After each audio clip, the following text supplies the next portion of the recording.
Okay.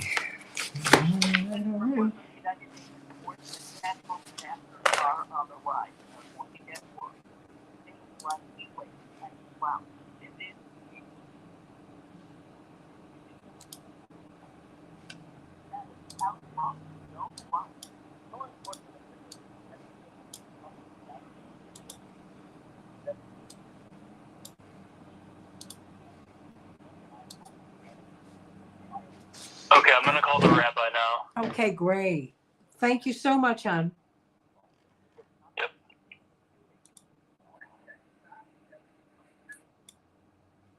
Okay. How's everybody this morning? I'm so glad to be with you. Got a lot to talk about. Elon Musk, Mallory McMorrow, this state senator who has electrified the nation. She said, I'm white, I'm straight, I'm Christian, but I'm going to fight against the hate that I see out here. Going to be talking with John Nichols about that, of course.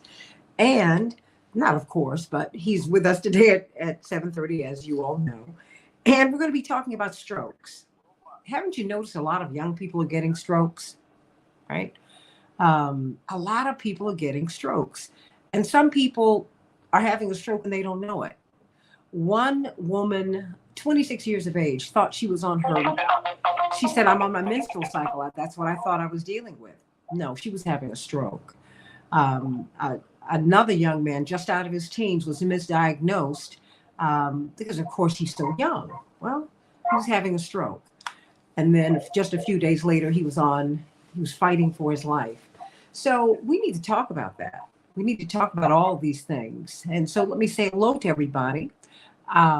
Samantha and Andre and Linda and Dave and Linear Bob, Silly Khan, Kaiser and Ann and Misty. How you doing? You say, go Elon. You know, I want to talk with you about that because I think it's going to be very interesting. His politics are interesting. He's a libertarian. And so some people have felt that he skewed left. Some people felt that he skewed right. I'm wondering about the health of our politics when only the very wealthy can afford to buy Twitter and Facebook, which are basically public utilities. So we have the rabbi on. Yes, he's on. Okay, let me say hello to Rabbi Gordon. I got you up. Bless your heart. How are you? I'm doing fine. How are you? I'm so glad that you're with us today. I'm so glad you're with us. It's my honor. Oh, it's my honor. And so I'm going to run through these headlines so I can give you the runway. So this is very exciting. My father sends his love and regards to you. He said in that order. 30 seconds. And he said, and make sure you quote me to my brother. All right, my brother.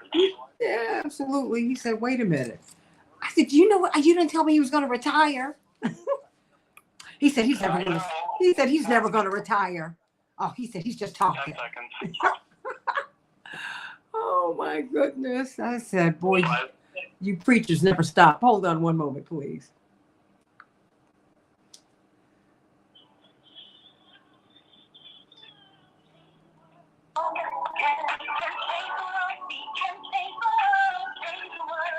This is the Santita Jackson Show.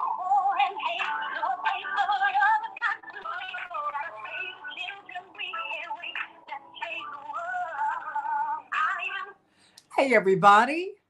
It's Tuesday, April 26, 2022. I'm Santita Jackson. It's a joy to be with you on the nation's largest progressive talk radio station, WCPT and AM 950 Radio, the voice of progressive Minnesota, and other stations that are coming aboard all around the country. And I want you to meet my morning stars on the Santita Jackson and Friends Facebook page. That is my official page, everybody. Please go there, and please become my friend. And meet us on the Santita Jackson Show YouTube channel. Please like and subscribe there. And meet Samantha and Andre and Linda and Dave Dowling and Linear Bob from Silicon Valley, as he puts it, and Kaiser and Ann and Misty and Mark from DC and Jewel from New York and Carol from the left coast out there in Beverly Hills in LA. My girl, love you. Louis Chewy and Yolanda and so many of you. Joyce, hey, I don't want to miss anybody else. Stanley Davis, Holy Roller, Lorraine. Everybody get on over there. And please call me at 773-763-9278. 773-763-9278. Of course, we're going to be talking about Elon Musk and Twitter and his purchase of it. What will that mean? Some of the richest people in the country own the communication systems of record. And I want to know, how healthy is that? I want to know what your thoughts are. Of course, you're saying go Elon. I'm not mad. I want to have the discussion. I'm wondering how healthy that actually is, really. And if they're going to be used as public utilities. So let's talk about that. And then, of course, John Nichols is with us. He'll be talking about Mallory McMorrow, state senator who has lit the country on fire. She said, I'm white, I'm Christian, I'm straight, and I don't like this hate speech. And I'm going to do something about it. Wow, what a courageous woman she is. And we're going to be talking about strokes. Haven't you noticed more and more young people are getting them? And they don't even know that they're having them. Young, old, and in between. We've got to talk about that and what medicines can be used as you're having the stroke or in the first hour or so that can help to reverse the negative effects of a stroke. Oh yeah, they do exist, and you need to know what they are so that you can ask for them or have someone to ask for them. It's very, very important, everybody, that we know as much as we can about our health. And of course, we have someone who I hope will not be a stranger to good news, only because I have not asked him before. I'm always afraid to ask because it's so early in the morning. One of my spiritual fathers, Rabbi Sam Gordon from Wilmette, from the congregation Sukkot Shalom. He's going to give us some good news. So let's get to some of these headlines so that we can get to the rest of the show. In Chicago, we're going to have a high of 50 degrees. Partly cloudy. Minneapolis, St. Paul, 45 degrees. And wow, no one expected the Nets season to end in elimination. Wow, but they did lose to the Celtics last night. It was a squeaker, everybody. The Celtics won 16, the Nets won 12. Philly is leading their series with the Raptors 3-2. It's a squeaker, everybody, but the Raptors bested them last night, 103-88. And the Jazz, 77. Well, the Mavericks, 112. Wow. This is going to be interesting. But guess what, everybody? Let's not forget about the WNBA. That's right. Although our Chicago Sky didn't win last night, I'm pulling for these ladies. The Wings, 92. The Sky, 77. And let us not forget about the NHL. That's right. Chicago, 3. The Flyers, 1. And the Coyotes will be meeting Minnesota tonight.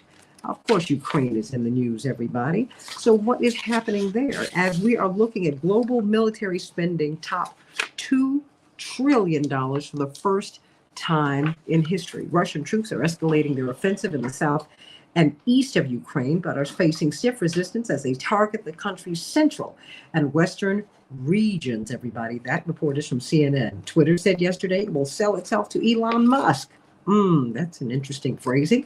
In a roughly $44 billion buyout, the agreement, which was unanimously approved by Twitter's board, is expected to close later this year, pending approval from shareholders and regulators. Sweden and Finland will simultaneously apply to join NATO. A federal judge in Louisiana has temporarily blocked the Biden administration from ending a Trump-era pandemic restriction on the U.S.-Mexico border that allows authorities to turn migrants back to Mexico or their home countries. The public health authority, known as Title 42, was on track to end on May 23rd, but the latest ruling yesterday may throw a wrench in the administration's plans moving forward. China is battling its biggest COVID-19 wave yet amid widespread lockdowns and increased restrictions. Yesterday, Beijing rolled out mass coronavirus testing for nearly 20 million residents in most of the city as authorities race to contain a fresh Omicron outbreak. And as I shared with you, I'm so excited this morning to have with us, giving us the good news, Rabbi Sam Gordon. I have been so blessed to have had in my life people who my mother and father brought into our lives, my brothers and my sister. And I'm so glad that they're ecumenical and understand that all paths lead to God. Indeed, he and my father have been brothers beloved, as they call one another, for more than 40 years. Congregation Sukkot Shalom is the congregation from which he is about to retire. But you know, preachers can't retire, everybody. And he's out there well met. But he's also someone who's taken so many wonderful stands on civil and human rights. Sending you so much love, Rabbi Sam Gordon, my father's brother beloved. So I guess that makes you an uncle of mine. How are you this morning? I'm doing just fine. Wonderful talking to you. Wonderful talking to you. Voice. Oh, it's wonderful to hear your voice. And thank you for getting up so early to be with us and to give us some joy this morning. What is the good news? I mean, we are surrounded by so much that has made people feel hopeless. And yet we're living in a very special time because we saw three of the world's largest religions come together in a holy moment, and something that happens only every 33 years. Rabbi Gordon. Indeed, we just finished this past weekend Orthodox Easter, and the weekend before was Western Easter. It was Ramadan, and it was Passover. And we were all in those three great Abrahamic religions observing our holiest time of the year. And there's so many lessons that we take away from that time. And one of the key ones, I think, is hope and resiliency and the brightness, potentially, of the future. But at least in terms of Easter and in Passover, we begin in darkness. We begin with Good Friday in Christianity, and we begin with slavery and the story of Egypt in Judaism. But then we celebrate hope, renewal, liberation, and to move to possibility and the brightness of springtime. This year at my Passover Center, we had the traditional foods and rituals of Passover that we have each year. On our table, we have bitter herbs representing the bitterness of slavery, salt water, the tears of slavery. We have matzah, the poor bread, the simple bread, the unleavened, unrisen bread. We have harosik, which is a mixture of apples and nuts and some wine and various other things to represent the bricks of slavery. But this year we added a few things. At least at my home, we put a beet on the Seder plate, representing one of the important produce products of Ukraine. We had sunflower seeds to represent Ukraine and its people, and we had blue and yellow flowers that represented the flag and the color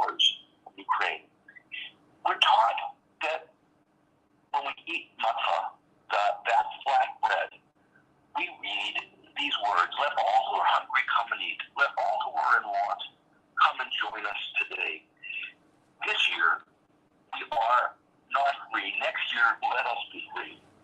Well, this year, it was very clear to us that there are so many people who are not free, who are refugees, who are driven from their homes by war and hatred.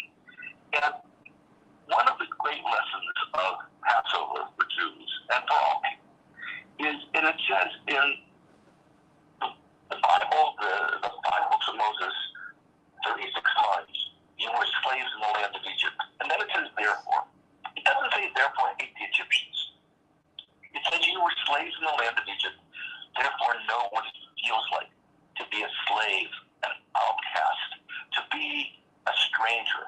And therefore, always fight for the rights of others who have less. Always strive to bring people out of poverty, to fight against the threat of violence. Take the outcast and make the outcast a native in your land. Take the ones who are disenfranchised and bring them into your world. We have to fight against oppression and injustice and inequality. I don't know, Santita, if that's a message of hope, but it's certainly a message of purpose. It's certainly a message that inspires us to continue to work for a better world, a world of peace, and a world of healing. And that even in darkness, and this is a dark time, there's no question on it, we must continue to fight for the brilliance and the hope of a better, more equal, more just future for all. And I think that's the message that I take from this time period in this sacred time in our lives. Amen to that. I have a question for you, though, before you go. Do we all have an obligation to remember? My pastor's wife, you knew Reverend Clay Evans. My first lady, Mrs. Luther May Evans, would always say, remember, children, it is dangerous to forget. She didn't say it's not good. She said it's dangerous. And the Bible teaches us all that we are not to remove the ancient landmarks that our fathers and mothers have set. We learned from Passover, don't ever forget this slave experience. I don't hear enough of that, I think, in any of our churches, or certainly I don't see it enough from our religious leaders. I mean, what is our takeaway, and what are our obligations as human beings to do to make the world what it's supposed to be? What is our charge, Rabbi Gordon?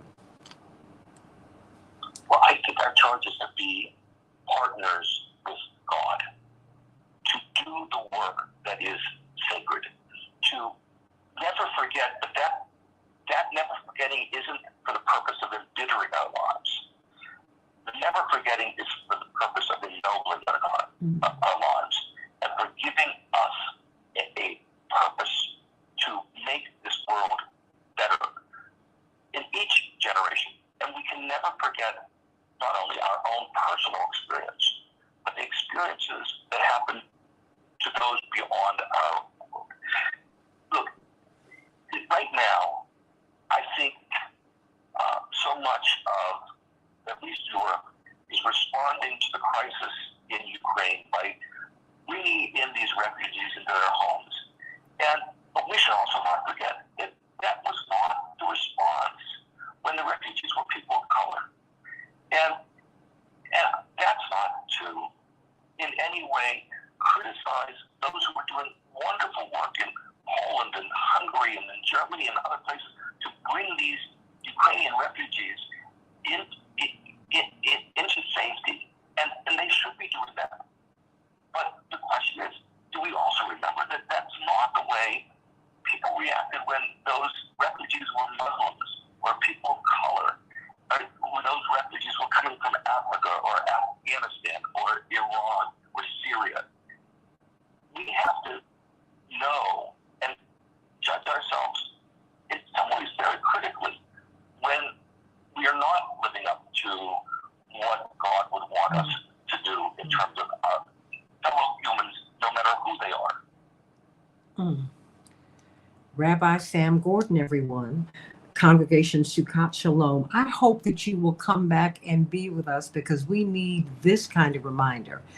This is you're making me think about Rabbi Heschel, one of my father's most profound influences, and Reverend Dr. Martin Luther King, and Reverend C.T. Vivian, and Reverend James Bevel, and there are some people who really take the ministry seriously, and I'm so glad that you were one of those persons. I'm glad that, as my father's brother beloved for more than 40 years, you became my uncle too in the process. I know you didn't expect to inherit all these Jacksons, but you got us anyway. That's a great honor. Oh, God bless you. And of course, you'll be retiring from the congregation Sukkot Shalom, but I pray that your voice will continue to be at the center of our discourse because we so need you. Rabbi Sam Gordon, sending you much love this morning. To you as well, as your father. Oh, thank you. God bless you, and to your wife and family. Sending you so much love. Thank you. Oh, what a blessing that was. That is our charge, everybody. We are supposed to make God's paradise real on earth, and we are but thoughts away from that, really. So we're welcoming Dr. Shanita Knight, and I can't believe that we have got the incoming dean for Global Public Health at NYU with us this morning. I think her name is Dr. Deborah Verholden. I saw someone who's similarly posited at Brown University. I said, I don't think he's overseeing 11 campuses and such. But my girl is. How are you, Dr. Deborah Verholden? Good morning. I'm great. Good morning. It is great hearing your voice. You know what we're going to be talking about today, something that is a conversation that we're going to continue to have. Indeed, someone, Dr. Shanita Knighton brought to me, and we're going to circle back and bring her on. But when we talked about strokes, when we mentioned them the other week, we got a lot of calls because a lot of people are having a lot of strokes and they're young. And so we're going to be talking with two doctors and Dr. Shanita Knighton, of course, about them. Because a lot of people, Dr. Deb, are having strokes. They're young and they don't know that they're having them. There was a 26-year-old teacher who had a stroke between classes. She assumed the headache and the wooziness was caused by her menstrual cycle. And then I'm looking at this young boy, 20 years of age. He didn't realize he was having a stroke. And then 3 days later, he's fighting for his life. What is going on? Well, first of all, if you all could tell me what a stroke is. Sure. I've been dealing with this because a very good friend and colleague of mine just had a stroke about 2 weeks ago. Yes. And he's 35. He's in tip-top shape. It was totally unexpected. And I'm sad and embarrassed to say that I actually was talking to him. And I got really frustrated because I had a hard time understanding that, which is not entirely me. I joke because he's from Baltimore. And sometimes I feel like people in Baltimore don't enunciate the words as good. I call it the marble mouth. I think sometimes they talk like they have a mouthful of marbles. And it's almost like a hip way of talking, but I can't stand it. I'm always telling him, enunciate. And we were actually on the phone, and he had lost his earpiece that he uses to speak to his phone. And he was looking for it. And I said, hey, you really just act confused today. You can't find the AirPod. And he was talking. I said, Emma, I just can barely understand you. I don't think you have to enunciate. And I said, look, this is too frustrating. I can't understand you. I'm going to bed. And I actually got off the phone with him. And it was the next morning when I was talking to him, I couldn't understand him. And he said, I think I've had a stroke. And the second he said that, I went, oh my God, how could I miss that? There are four main things that I always tell people to look out for. And I've been involved in a project called Stroke Ready, where it's about training people in communities led by this brilliant woman named Leslie Scalera at the University of Michigan. And it's about training people how to recognize the signs of a stroke. And it's an acronym, FAST. Face, arm, speech, time. When people are having a stroke, what happens is you get a clot. That clot a blood clot will travel to your brain, and it will literally cut off blood supply to a part of your brain. When that is not functioning, then you will notice changes in the person's face. You will get facial asymmetry. And sometimes you might not be able to tell. When my mom had a stroke, I knew. I said, Mama, look at me. And I wasn't quite sure. It looked like one side was ever so slightly a little droopy. So I asked her to smile.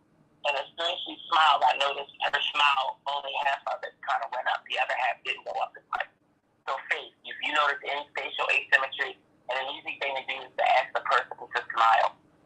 Arms, you put both arms up, and you'll notice one might not go up as high as the other.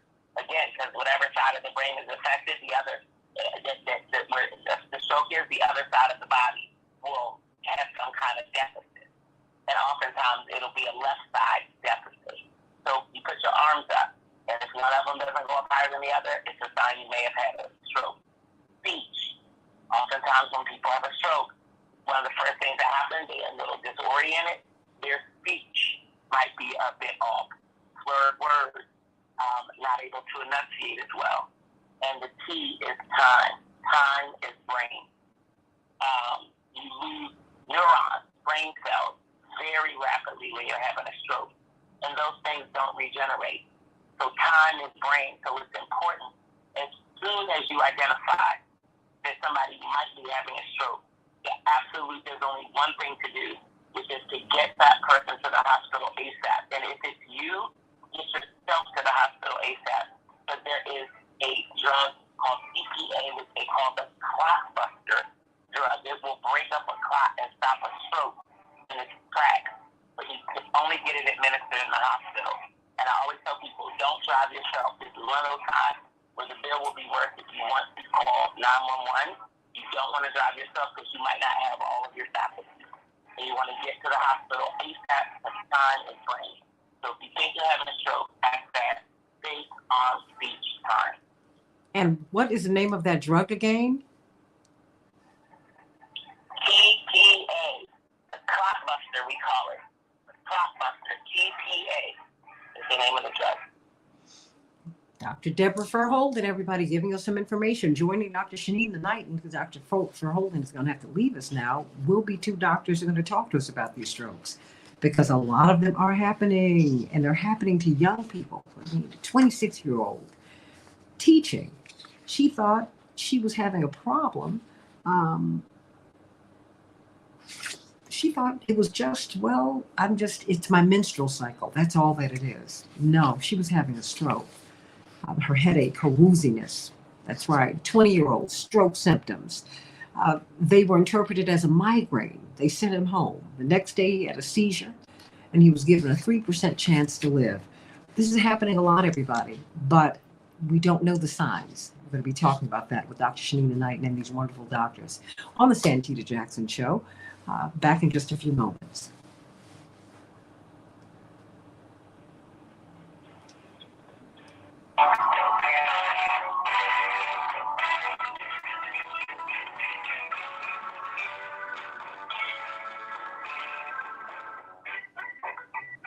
Dr. Deb, sending you much love today. Hey, thanks, Santita. Oh, no, thank you. It's a great day in the academy, because one of my heroes,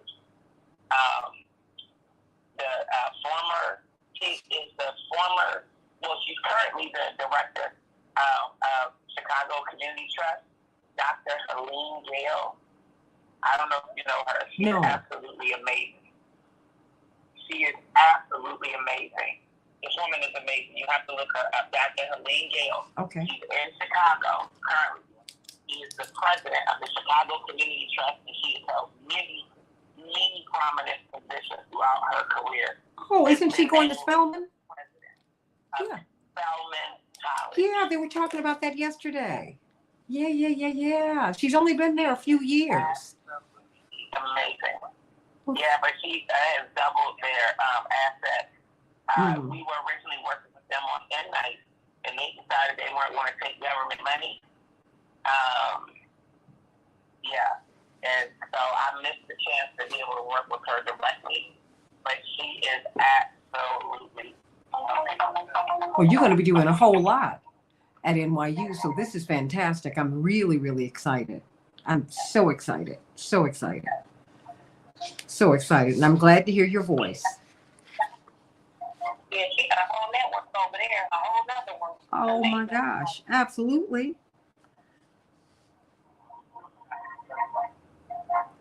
So my lovely ladies, Deb, you're going to have to leave us? Yeah, I'm in Florida. This is going to be a long week, and then Okay. I head back to Michigan probably Thursday or Friday or Saturday morning. Okay. But my son graduates from community college on Saturday, and I'm celebrating. You better. Congratulations, girl. Congratulations. Goodness gracious. I'm so proud of them. I'm so proud of them. Your children just keep on doing it and keep on going. I mean, girl, you've done a whole lot with these kids. God bless them. They're wonderful young people. Dr. Washington's on the line. Okay, Dr. Washington. And is it Agarwal? Dr. Washington? Agarwal. Okay. Short A. Okay, Agarwal. How are you, Dr. Washington? I am awesome. Okay. I am blessed and on my en route to make it happen today. So I appreciate the opportunity. Well, I love it, and I want you to meet someone who's about to leave. She is the incoming dean for NYU's School of Global Public Health, Dr. Deborah Holden. She's the associate dean of the school at Michigan State School of Medicine. She's the associate dean for public health there, but she's about to move on to NYU and be the dean of their School of Global Public Health. And we've got Dr. Shanina Knighton, who's a registered nurse. She's an infection preventionist. She's a professor at Case Western Reserve University, and she's a research clinical scholar there. Whew, I'm breathless talking about these wonderful Dr. women. Agarwal's on the line. Okay, y'all are a lot. Oh boy, I feel like I haven't worked hard enough in my life. I'm gonna have to do something else. 25 seconds. Okay, thank you. Dr. Agarwal? Hi there. Good morning, ladies. It's wonderful to have you on. Okay, stand by, everybody. Dr. Deb, are you going to stay with us for a hot second, or are you going to have to run? Yeah, I'm just going to hang out and listen. I'm going to be on mute. Oh, okay. All right.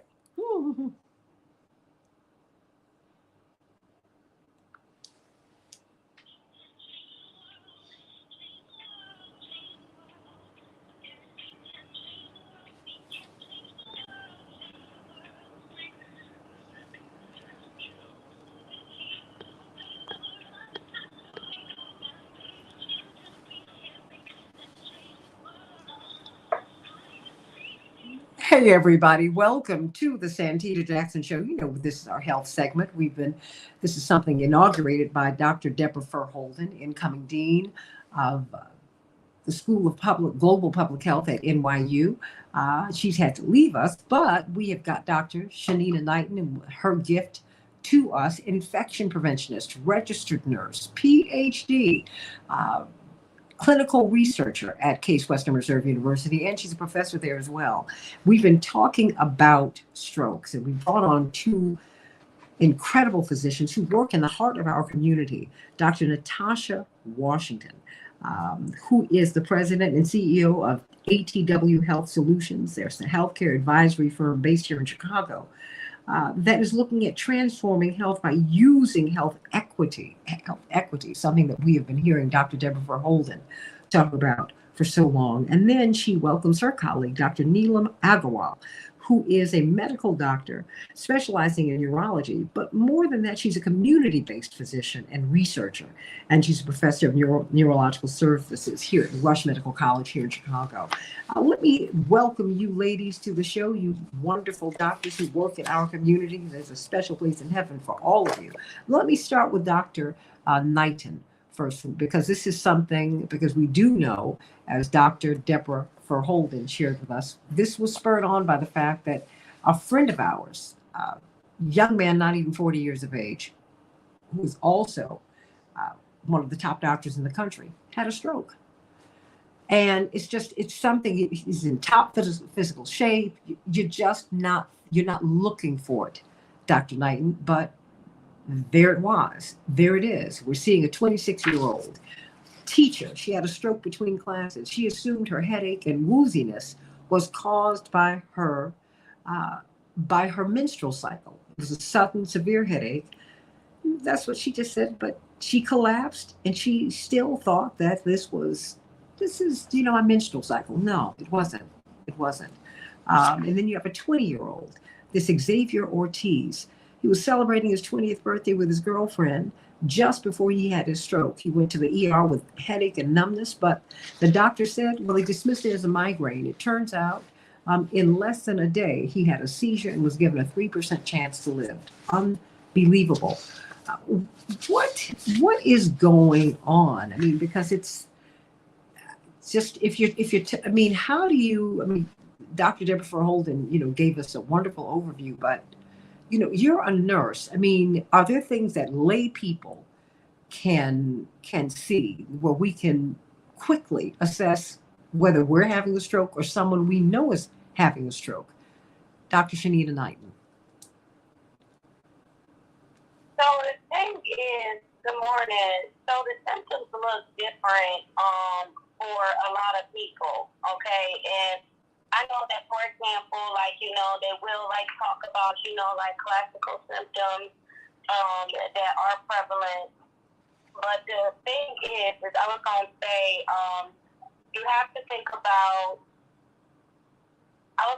that feeling of not being normal. And so I can even relate that to my mom's experience where for her, she had been dizzy all day, had even mentioned she was nauseated, and then fell. She had actually fell. And then the second time that she fell, she realized that she couldn't get up and literally had the experience of incontinence where she couldn't control her bladder. And that's when she knew that she was in trouble. And so a lot of times when people have subtle signs, they think about what it is. They don't think about the fact that they're going through something like that. And so when we come out with things, for example, they talk about the 5 warning signs of let's say a stroke. And there's different acronyms and stuff that do exist. You think about let's say the numbness or weakness, that's in your face, arm, or leg. And some of us know what it's like to have let's say a part of your body go to sleep because you slept the wrong way, or we know what it's like to experience numbness. And so sometimes that numbness may be ignored. So you don't think about the numbness further. You just kind of brush it off or think that it's, nothing. But then, you might have, let's say, confusion or trouble speaking. And so that speech, and so there's an acronym. I was going to say I probably should bring that up. It's called FAST. And there's a lot of them, just as I mentioned. And so it's face, arm, speech, and time. And so face, just as I mentioned, the paralysis or having a weakness in your face. One of the things that we'll actually have people do is to smile. And if they have a facial droop or let's say their smile seems to be uneven, that to me is one of the classic warning signs that will have somebody, to act fast or mean that they should act fast. And then, so that's that. You may have that with their face, their arms. One of them side might go limp or it might seem like it's paralyzed. So that would be face, arms, and then speech. A lot of times people speak will sound garbled or you can't quite make out what it is that they have to say. They might have difficulty walking, balance. It's kind of these things. There's a combination of these things that happen. Meaning somebody might have these separately, but the classical signs of the stroke is when you're having all of these things together. And time is of the essence because it means that there is some sort of blockage. There could be a hemorrhage. There's something going on in the brain where it's not getting enough oxygen or getting enough support to be able to support the rest of your body. And so time is really of the essence at that point. Oxygen is of the essence. But there's a lot of things that need to happen in a short period of time for people that do have a stroke. And you are right. I know people that are older and younger that are having strokes, and some of them are attributed to, like, let's say, hereditary, meaning like maybe it is because the family has a history of aneurysms. But a lot of it could just be attributed to the fact of how we function, meaning like it could be diet, like there's so many risk factors, that put us in that position. And as we know, a lot more people are having they're obese. And what comes with obesity might be, other comorbid conditions such as diabetes, high blood pressure. People are typically inactive.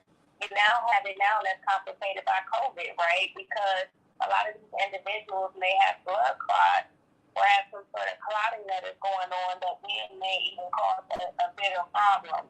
And so it's just kind of like, an unfortunate thing, but we are seeing people that are younger that have strokes. Mm-hmm. Well, this is something that these doctors have been studying. Over 750,000 people die from strokes. And it doesn't have to happen, everybody. And the risk for strokes is twice as great for blacks as it is for whites. I'd like to know why that is. Dr. Agarwal and Dr. Washington, help me with that. Dr. Agarwal, would you like to take a crack at that? Because I've noticed just down through the years, I know a lot of black folks who've had strokes. And, I said, maybe they're not getting enough attention. I don't know. Right. No, I think it's a good question. When you start hearing these statistics, right, you should always be thinking, okay, why is this? These numbers are coming in. And it's complicated in some ways, but the basics that we've been really trying to figure out is it due to, as you mentioned, maybe lack of access to get treatment, okay, or stroke in a timely way to prevent, death? Is it something to do with our lifestyle, the lifestyle factors? And we heard a little bit about risk factors, but, hypertension.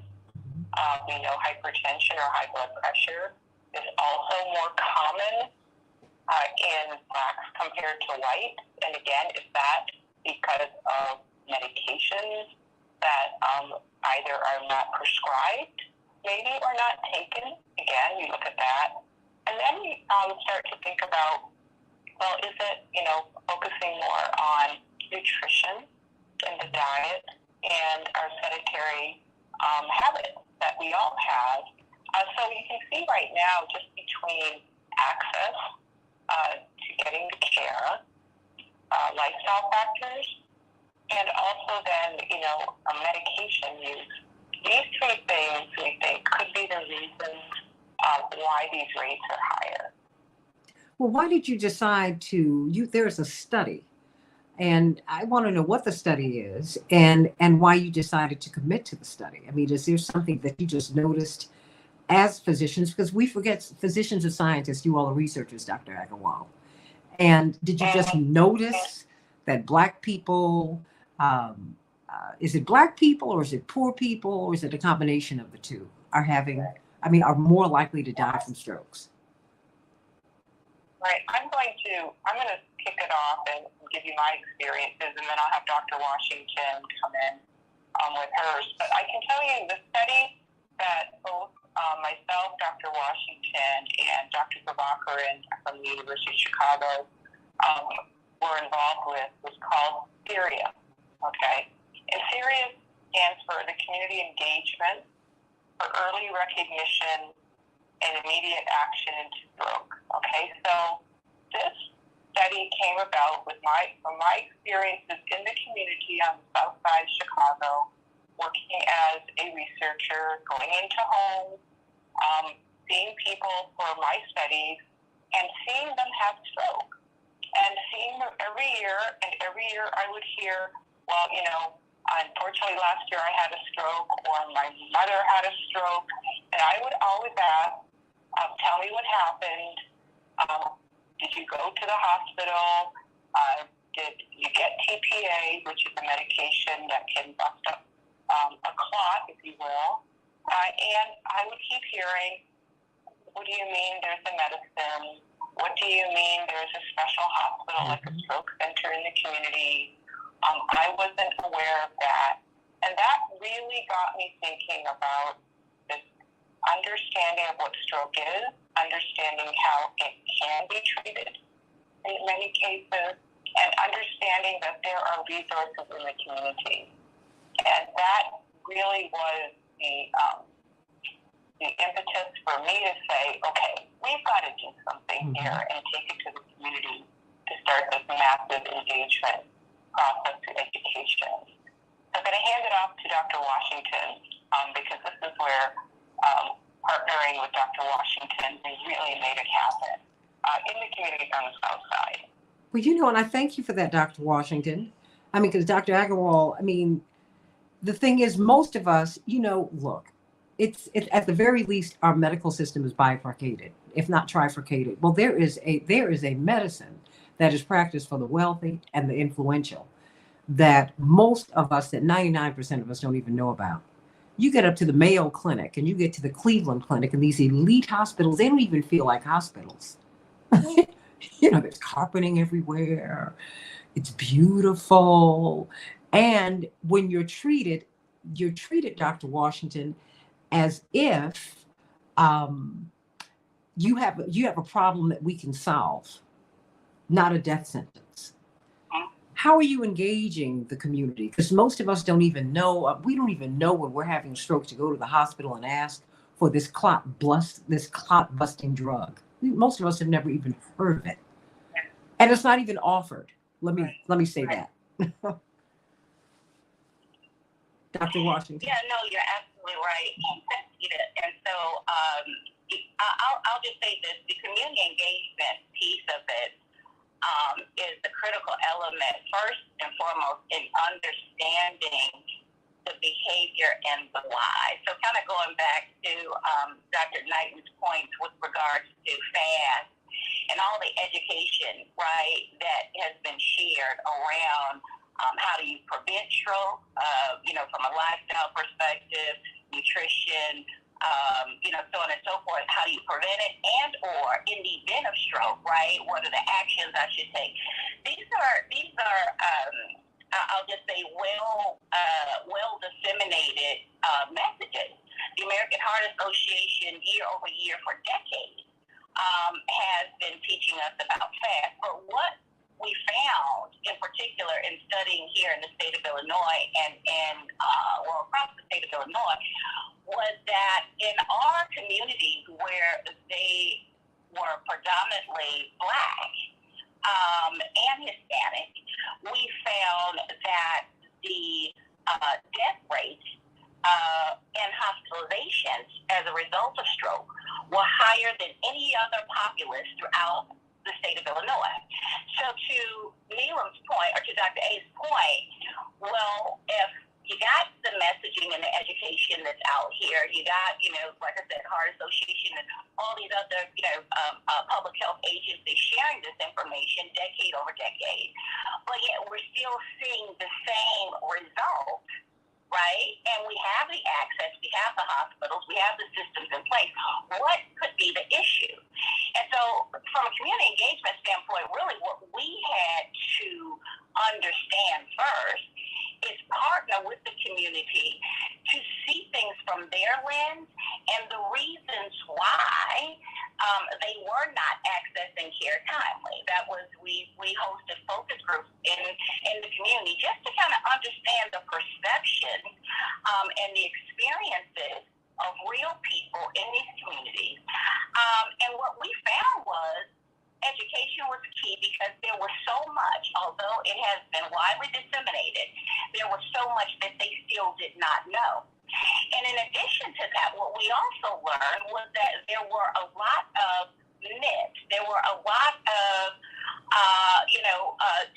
to Dr.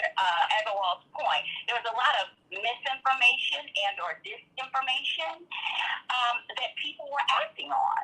And so when Dr. Prabhakaran and Dr. Agarwal and myself got together, our impetus was to really look at what can we do to help shift behavior, right? So what can we do with the tools that we currently have right?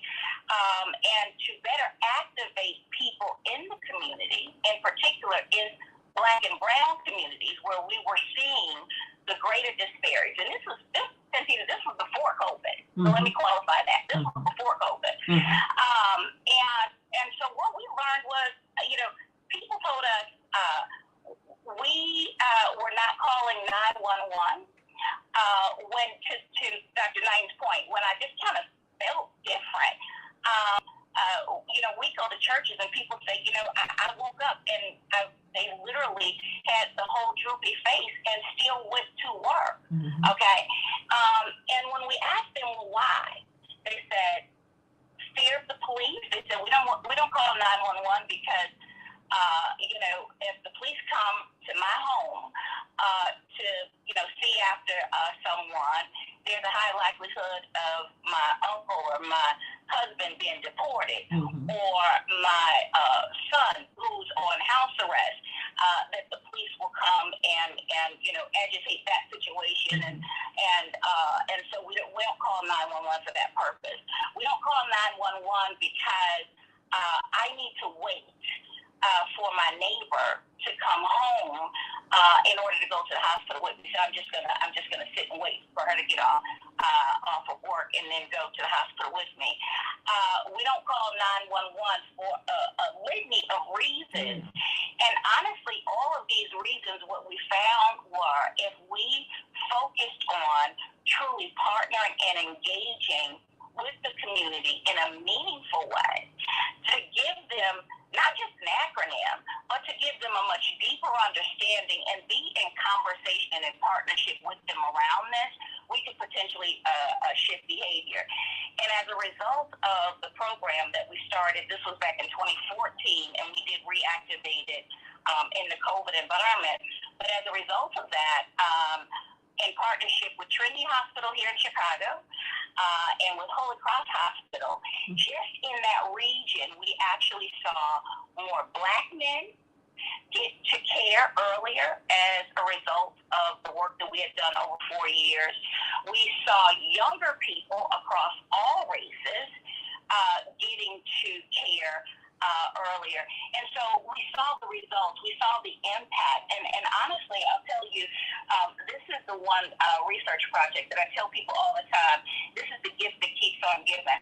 This project started in 2014, and I can tell you there is not one year that goes by that I don't hear from someone who's looked us up to say, thank you so much for coming to our church. Thank you so much for going to our school. Thank you so much for partnering with the Salvation Army and going to the Croc Center, because the information that you gave me saved XYZ's life, or people themselves call. I've had people call us from the hospital, lying in their hospital beds, because they said, if I didn't know what I learned from you all, I don't know if I would still be here. And so it truly is the gift that keeps on giving.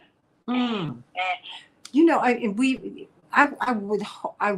know we have about 4 or 5 minutes left in the segment, but I really want you doctors to come back, because this is something, equal access to equal high quality health care. I'm borrowing from my brother, former Congressman Jesse Jackson Jr., when he had these amendments to the Constitution. He said, you don't have the right to an education in the United States. He said that should be you don't have a federally protected right to vote. You don't have a right to health. And there's some things that we need to encode in our documents so that the budgets will follow. I'd like to find out from you just what are the next steps. I mean, because of course we know that COVID had an absolutely devastating impact, but the good side of COVID is that it opened up. Reverend Tisha Williams says that COVID is a snitch. It uncovered all of our little sins, right? Let's keep it real. Where do we go from here? Because now, today, for the first time, many people have just heard about the clot busting drug. And many of us, because we, Black people and poor people and brown people and indigenous people have the worst health outcomes of anybody in the United States. They're worse than worse than Black people. What can we do? Because we're living on the margins. There is a developing world. There's a global South in the United States. What can we do to turn this around, Dr. Agarwal? 1 minute. Well, I think, and I appreciate your question, like looking forward, what can we do? As Dr. Washington said, serious project, the project that we put forward and COVID continues to go on. I continue to be in the field with Dr. Washington talking about the messaging, why it's important to come to the ER. One of the projects that I want your listeners to know about is that we're now focusing on people once they're in hospital, okay? And coming out of hospital, we know that there is a chance that there will be a change in their thinking and memory. And we're very concerned that people coming out of hospital can develop a dementia because of the stroke. And this is coming up much more now as older people are experiencing changes in their memory. And we hear these comments and complaints. We heard it in the Serious Project. We heard it all the time. Came into hospital, had a small stroke. I'm not thinking the way I used to think. So there's a new project that is taking place in Chicago.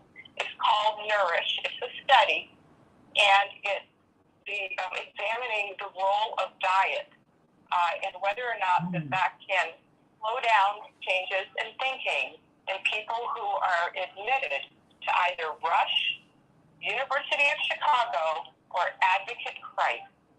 And if you were admitted there for stroke and you're 50 and older, this is a study that is being offered at these 3 large, what we say, comprehensive stroke centers that you could come into where you will have diet and you will have meals delivered to you recovering from stroke, and you'll get regular calls and information about post-stroke care from the team.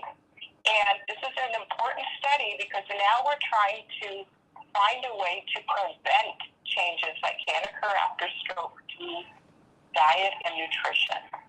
So that's where we're moving forward. And again, we're engaging our community with Dr. Washington's help. There will be an event at the Cross Center this Friday at 11 o'clock. If you would like to hear more about stroke prevention and the study, I'm encouraging your listeners to check it out at the Cross at 11 o'clock. It's going to be the Nourish study education program. But this is how we're moving forward in a proactive way to tell our people you are empowered to also ask for this study if you've been admitted to those hospitals and see if you qualify. And that's what the Serious has been always about. That's with the help of Dr. Washington and engagement. We're really making our community say, okay, let's understand, educate, and empower ourselves to make our lives better for us and our family. And and we can do that, everybody. And very quickly, I've got about 10 seconds. The name of the clot busting drug. Everybody wants to know what the name is. See, the thing is, people don't even know it exists. Dr. Washington, Dr. Agarwal, what is it now? TPA. T like Tom, Paul like Apple, T like Tom, Paul like P like Paul, and A like Apple. TPA. Right. Okay. That's right. Okay. Well, you know what? I pledged to you on Friday. I want you to come back so you can talk about what's going to be happening on Friday. How about that? Would you all do that, please? Okay, let's do that. Awesome. No. We want to do that. And Dr. Knighton, you're going to be leading the charge. Dr. Knighton is in Cleveland, obviously at Case Western Reserve University. But we have got to get the word out to people. Some folks, we don't have to suffer. We really don't have to suffer. We can have great health outcomes.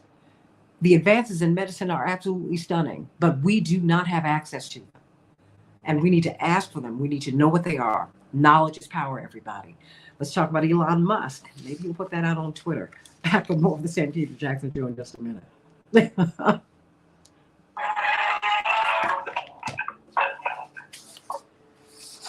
Ladies, will you come back on Friday?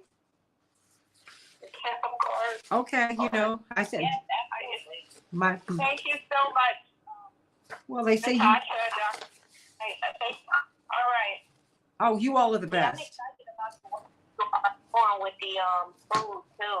Like I was gonna say, I still think that continues to get downplayed down to the group level. So I'm so excited to know that you all are doing that work. And you know what I'd like to do? I want to connect you to Dr. Knighton, because this is the work that she is doing in Cleveland, and she's doing such brilliant work. I mean, this young woman, I can't brag about her enough. She's the first person in her family to graduate from high school, let alone get a PhD. And she's an infection preventionist. There are only 5,000 or so in the United States, maybe 16,000 in the world. And she's a professor at Case Western Reserve University. And she is a registered nurse. And I would love for her to connect you all to her, because, you know, we can have our own brain trust, and that's what we need to create. You know, That's right. you know, I mean, Absolutely. so I'm gonna connect you all by text. Something of Dr. Knighton. Yes. So many people that Natasha and I see here in the field, here in Chicago, in the community, tell me, my people are in Detroit, my people are in Cleveland. And I remember being in the field hearing all the time. I said, okay, I'm talking to you here in Chicago, you go and talk to your people in Cleveland about this, right? And especially when it comes to stroke, that, you know, getting to the hospital, TPA, nutrition, these messages go right up Detroit, Chicago, Cleveland. Mm-hmm. And so it's terrific that you're based in Cleveland. Well, you know what?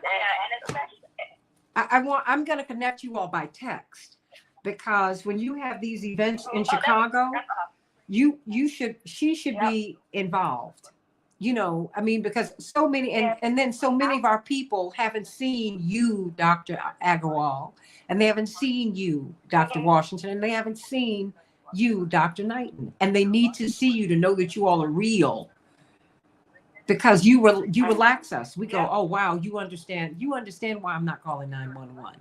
You don't look at me and go, oh, that's stupid. You say, no, my son's got an ankle bracelet, and if the police come in, they might harass him. They might start messing with him, and it's like I've got to protect. There's so many layers to our experiences, and we. But you know, yes. The other thing that one of the things also for not calling 911, and Natasha and I know this well. I don't want to go to the hospital. I don't want to go to that hospital in my neighborhood. And I remember telling people, I get it. I know which hospitals you don't want to go to, but these special hospitals for stroke bypass the ones that you don't want to go to. People didn't even know that, you know. People didn't know that you're going to be routed to a primary stroke center hospital for stroke. They thought they're going to the hospital at the end of the block, which is like, I ain't going there. Mm-hmm. And, you know, very candid comments. Right? Oh, so look. Santita, to kind of make that a little bit more real, you know, in the community, right? There's certain hospitals, right, that have, let's just say, a little bit of a worse reputation than others overall. You're very kind. You are being very, very kind. There's some hospitals I wouldn't go to, because I guess what? I'm like, I'm not gonna live. Yeah. However, there are one or two of them that are actually stroke centers, certified stroke centers. And so what was happening is that particular hospital is in the hood. Yeah. It has decades. I mean, you know, when I was a little girl, it had a bad reputation, yes. right? Yes. And people would say, do not take me there. But what they didn't know was that they were bypassing care that was 5 minutes away. Yeah. And they were actually putting themselves at risk of a worse outcome because they wanted to go, you know, 30 minutes away. Well, you know what? 45 minutes away. That's another conversation for us to have, because that's why my father, when he was vaccinated, when he got his shots, he went to Roseland Hospital. Mm-hmm. Because he said, you know, there are resources at these hospitals, and if they're not there, my going will shift the focus there. You know, because that's where the need is. That's where the need is. Because guess what? If there's no utilization there, then what happens? There's somebody's reviewing it, and then someone says they put it up to the committee here at the state and say, you know, we need to close that program. Well, you know what? let's divide up these And conversations. we talked about that. Well, Serena, what? Because I have to move to another segment. But this is what I want to do. I'll reach out to you, Dr. A, and Dr. W, and Dr. Knighton, Dr. K, Dr. A, Dr. K, and Dr. W. And let's structure these conversations. First of all, I'm going to have you back on Friday, so we can talk about your event. But then we need to have a conversation. I'm going to have to go. We got to have a conversation about these hospitals. Name the hospitals that have the program so we can put it out there.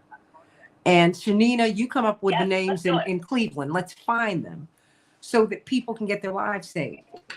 Because there are a couple of them. I'm like, there's no way I'd be going there because I know I'm not going to live.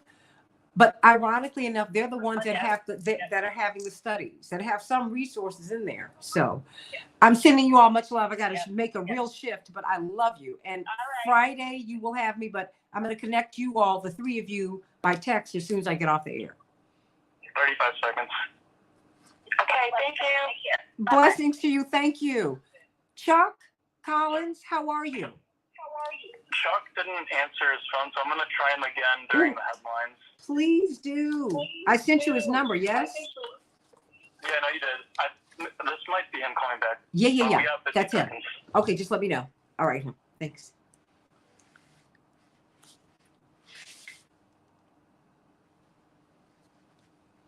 Hello, everybody. Wow. We're gonna find out, Hannah. We're gonna find out about all of this. Okay.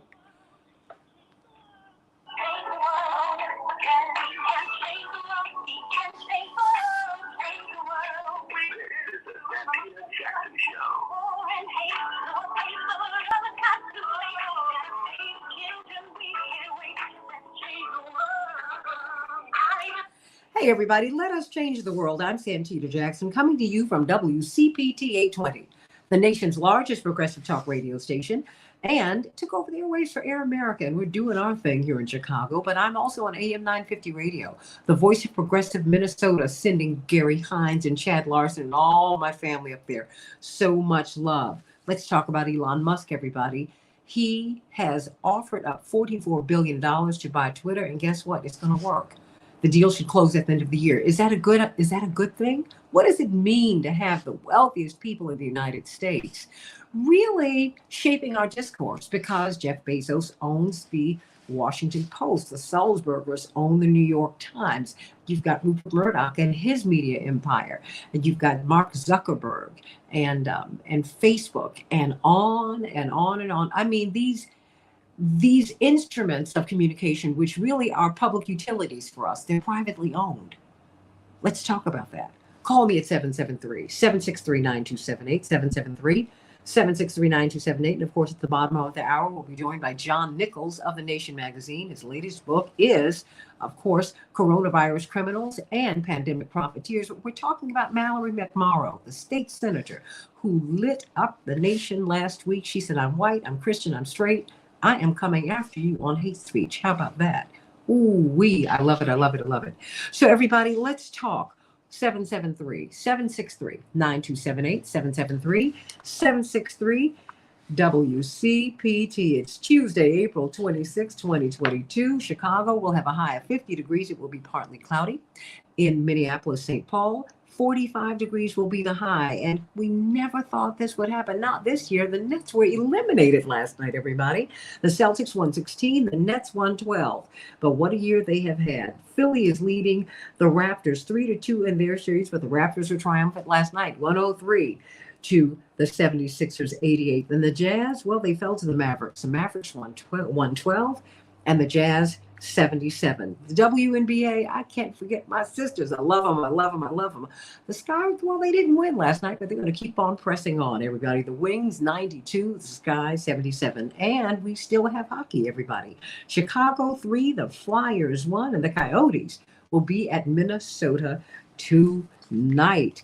Well, what's going on, everybody? We, for the first time in history, we are seeing global spending top $2 trillion. Global spending in what? Military spending. Wow. First time ever last year. And that's on paper, everybody. We never know what happens in these black budgets. In the meantime, Russian troops are escalating their offensive in the south and east of Ukraine, but are facing stiff resistance as they target the country's central and western regions, according to CNN. Twitter said it will sell itself. This is how CNN put it. In a roughly $44 billion deal.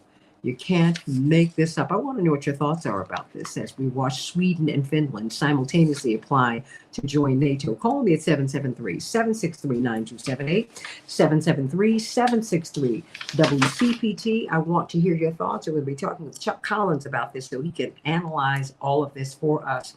But first, we're going to talk about financial freedom. You know, I've got this thing. We're seeing that black people have huge barriers. It just came out in a report yesterday to buying a home. And we don't have access to capital. There are so many things. Many of us don't have credit. We don't have good credit. We have broken credit. We have bankruptcies, and that cuts across all lines, everybody, racial and certainly and gender lines. But you know, it's harder for women to make the money that we need. It's harder for Black people and people of color, indigenous people, Hispanics to make the money that they need. And you know what? If you want to purchase a home, if you need to fix your credit, build your credit, if you need to refinance your existing home, if you're securing a VA loan, if you need a reverse mortgage, I want you to call Team Hochberg. They are your trusted local lender. And I'm beginning to get calls about Team Hochberg from all over the country because they understand access to capital. They understand the importance of home ownership and your wealth. Think about Miss Sharon, who was 72 years of age, retired, living in a $300,000 home. Well, you would think that she was doing okay, but she was having challenges paying her bills because you know these pensions are not enough, and her Social Security just was not covering her bills. So she called an online lender for help. That did not work. And after getting the runaround from them for 3 months, she called Team Hochberg, and all of that was over because they have a free consultation. And when you get the consultation, just tell them everything that's going on with you, and then they can come up with a plan. And then you become part of Team Hochberg, and they can help you get out of the hole that you're in. Team Hochberg's loan officer, Jose Rodriguez, helps Miss Sharon refinance and lower her payments by over $340 a month. That is more than $4,000 a year in savings, everybody. Can you imagine what that meant to her? So let's talk about that, everybody. I want you to call 855-56-DAVID, 855-56-DAVID, or visit 56david.com, 56david.com. All you have to do is reach out to them and have that first free consultation and let them know what's going on with you so that they can help you get out of the hole that you're in. A real threat to democracy. That is what the headline in Common Dream says. Musk buys Twitter for $44 billion. What do you make of these? You know, everybody's on Twitter. You're on LinkedIn, you're on Facebook, you're on Instagram. And if you're not there, if you don't have some kind of digital footprint, you don't exist in today's world. They're like public utilities, but they are privately owned. Is that a good thing? Is that a good thing? Is that a good thing? Well, you know, as Robert Reich put it, when billionaires talk about freedom, watch your wallets. Chuck Collins, I expect an investigation from you at any moment, but you know, when this happened, I had to call you. Of course, Chuck Collins is the author and senior scholar at the Institute for Policy Studies, and he's their director for the program on inequality and the common good. I encourage you to get their newsletter. They have so much. I can't wait to contact you about cryptocurrency and the challenges that they present to Black people. But let's get to Elon Musk today. $44 billion. The deal should close at the end of the year. What are we looking at, Chuck Collins? Well, good morning. Great to be with you. And yeah, I think we are looking at the latest chapter of this is what plutocracy looks like. You know, when our billionaires are buying up our major media channels, are buying up the town square, if you will, we should be alarmed. We should be raising red flags. And we're seeing this, you know, obviously not just with Twitter and Elon Musk, but, you know, all the regional news outlets are all being purchased by the oligarchs, by the ultra-wealthy. And that doesn't bode well for a democratic society, as Robert Reich and others have said. This should be concerning. I mean, when you say that this is concerning, when people are saying that this is a threat to our democracy, what is the threat? I mean, I have to just tell you, just from my reading of it, when I look at Facebook, you got to have Facebook. When I look at Instagram, when I look at LinkedIn, when I look at all of these, Twitter, you have to be there if you're going to function in the world today. And so to me, they've become public utilities. And I'm wondering about private ownership of something that is of such great import to everybody. It doesn't seem like anyone's being regulated, Chuck Collins. I think the way you describe that, Santita, these are public utilities. This is the public square. In the old days, maybe it was the commons or the local media printer, but today it's Twitter and Facebook and Google and the ownership of our major media outlets by the Murdochs and Jeff Bezos owning the Washington Post. So we should think about how do we protect them as we would a public utility. The European Union just passed a law called the Digital Services Act. It's in process. It would protect free speech, but it would also protect, clamp down on hate speech and misinformation and disinformation. So the European Union is taking a much stronger stand. And then good old antitrust. Maybe we should be saying, look, there should be limits to just how much one person should own in a democratic society. When the richest 20 billionaires in the United States start to control almost all the major media channels, then we should use those words: public utility, public good, protect the public space, and not enable them to shape the conversations, shape the debates, control what gets covered and what doesn't get covered in the media. Well, what do you expect from Elon Musk? He's a very interesting guy. At one point, some people thought that he could be a champion of the left, and then now the right wing are applauding him. He appears to be more of a libertarian, kind of borrowing from a lot of different philosophies. Hey, I think he has the right to do that, think that, be that. That does not bother me. What concerned me is private ownership of a public utility, because that's what's happened here. But who is he? I mean, who is he? I mean, I know he's born in South Africa, so he's South African. I know he's, staked a pole in the United States, and he's staking one in space. Help me, Chuck Collins. Who is Elon Musk? Well, he is an interesting person. He's an entrepreneur, and he's created some useful things. I mean, obviously the Tesla car, the Tesla batteries. I live in a rural part of New England, and he's created this thing called Space Starlink, which is kind of like a rural broadband service. And lots of people are like, "Hey, Elon satellite, I can now get on the internet." So he's a creator and an entrepreneur, and we want to celebrate that. And as you say, we celebrate the people who are out there, inventing things, creating things, building companies. But it's really when they start to wield their power politically that we should take notice. I live in a small town where we have our own local oligarch. He's a Belarusian currency speculator. He bought up all this land, he bought up some local businesses. Okay, that's interesting, that's great, he's making investments. But then he buys the newspaper. And next he starts to invest in candidates for office. That's when they cross the line. That's when their wealth is no longer a source of entrepreneurial engine. It's a form of power, the power to shape the rest of the society and the rest of us. So that's where, we need to have laws and a kind of public understanding that billionaires, okay, we can leave them alone to some extent. They should pay their fair share of taxes. They shouldn't be hiding their money. But there should be limits on how much power they have in the public square. and that's the key point here. And Musk, Elon Musk is he had about $24 billion before the pandemic. Now he has $266 billion. So his wealth has increased tenfold during the pandemic. And this is something to ask, I know John Nichols coming on, talking about pandemic profiteers and how billionaires have taken advantage of these pandemic conditions.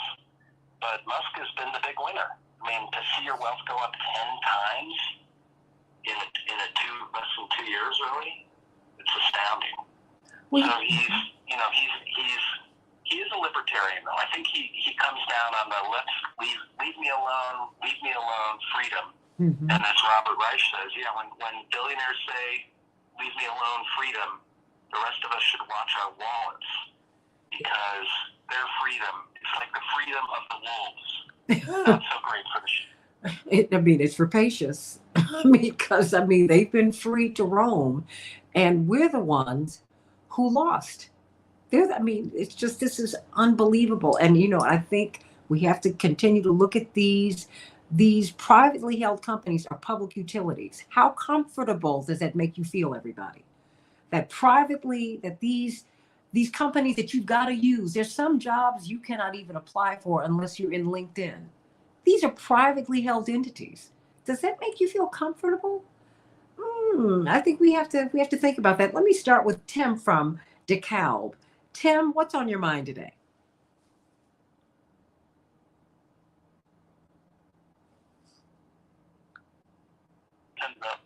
Tim, what's on your mind, sweetie? Well, then, you know what? Let's put Tim on hold. Let's go to Art. Art, what's on your mind today? Nobody regulated on Twitter. I got regulated on Twitter just for talking about Hunter Biden's computer. I can't even get another Twitter page, and it's my email address, because it tells me that I'm a disinformation guy. Mm-hmm. 50 lying FBI agents was lying. Everyone knew that Hunter Biden's computer was disinformation, or was a calculated computer, and everyone told us disinformation before the election. Everyone lied to us.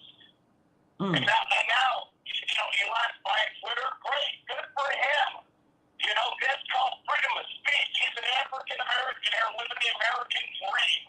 How is that a problem? You don't have a problem with Gates is lied by the newspaper or all these other billionaires on the left by media. No, you didn't. No, you didn't. You never asked me that, Art, because I do have issues with anyone who buys a public utility and they don't have certain behaviors. If you're on the left or the right, I don't want tyranny wherever it comes from, Chuck. And I'm I hear that he's going to change the algorithm so everything's more open, and so that, maybe President Trump might get back on Twitter. Now, mind you, personally, I don't have a problem with that. I think that pushing him out of the public square has only made him bigger. And you know what? He has the resources to create his own Twitter. Look, I'm just wondering how healthy it is for the Republic itself. Because look, the Republic was founded because monarchs were fighting oligarchs, right? So it's like we're back to front, Chuck. What are we supposed to do here? That's right. No, I think it's really important to say this is not a right-left issue. This is a concentrated power issue, and that really should cut across politics. And I hear, Art is upset because he's been deplatformed for spreading misinformation. That, a good public utility is going to probably do that. Whether it's, the problem is, do we want Elon Musk deplatforming, or do we want a broadly more accountable body to do that?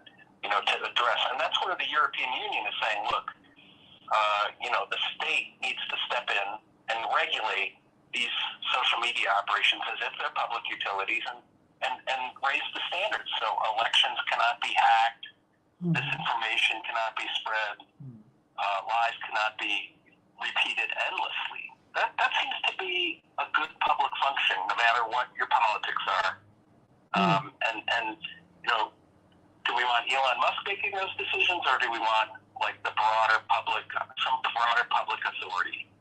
And you're asking the right question, Santita. Is anybody feeling uncomfortable with this because we should feel alarmed and worried when the town square gets hijacked by a private company? Yeah, because I want to know who's on the board, because they're the ones who are making the decision to get, as CNN put it, to get bought out. They've made the decision. It's just it's a small group of wealthy people who are making these decisions that have tremendous impact upon our lives. They're controlling the discourse, but they're controlling the news. Many people, no one looks at CNN and C-SPAN. And I mean, just relatively speaking, you go to Twitter to get your news. That's what we do. We live stream all of that. Think about that. Let me get Bill from Chicago very quickly. Bill, what's on your mind, sweetie? Oh, good morning and welcome back, Santita. The point I want to make is it's always been thus. All through the 20th century, major media were owned by rich white men. Mm-hmm. The Hearst, the Sulzbergers, the Ted Turner started CNN, ran it for a while. Chicago, we had the Tribune again. So this is nothing new. What's new is the media. And if we look at radio stations, TV stations, the same kind of thing happens. They are not considered legally public utilities.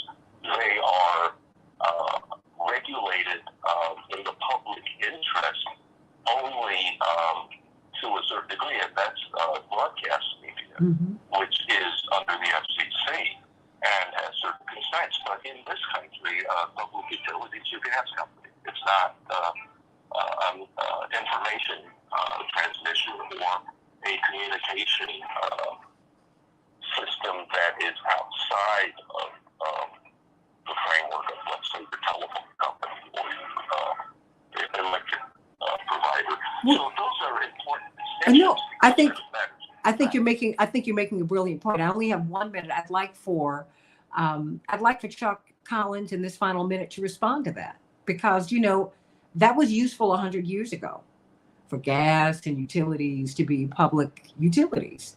But now things have changed. Is it now time for us to come up with a new definition of that, which is should be regulated by the public? Yeah, I think caller makes an important point, and what I would say has changed also is this concentration of wealth in the hands of a few. So you're right. We've had these, the Pulitzers and the Hearst and the white media barons, but we are moving into a period where that concentration is even greater. And to address that, we should both regulate those social media companies, as the European Union is doing, and we should look at antitrust. We should look at breaking up the holdings. One person, one company should not have so much power and ownership. Those are two things that we should consider to maintain the public square and protect it. And not have one person oversee the public square or their board. I mean, because we don't know who's on the board of Twitter. I mean, they're the ones who are making the decision, or maybe the decision is private company. Yeah. And I have to tell you this very quickly. When I think of Ted Turner and CNN, his behavior was very different. He's in this whole era of media ownership. His behavior was very different. And I'm not saying it just because my father had a show on CNN. You can look at the goodwill games. You can look at the fact that he would talk to leaders that you were not supposed to talk to. We don't do that anymore. Now everything's been corporatized. And we have one message, and that is not healthy for the republic, let alone an emerging democracy. Chuck Collins, everybody get the book, The Wealth Hoarders. This really explains what's going on here. How billionaires pay millions to hide trillions. The Wealth Hoarders. How billionaires pay millions to hide trillions. Chuck Collins, I can't wait to have you back on the show. God bless. Thanks for having me, Santita. God bless you. Take care. You too, everybody. Let's stay tuned.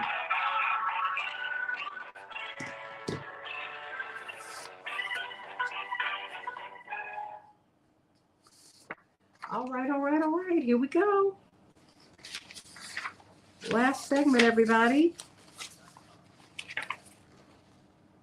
Okay, talking about her case.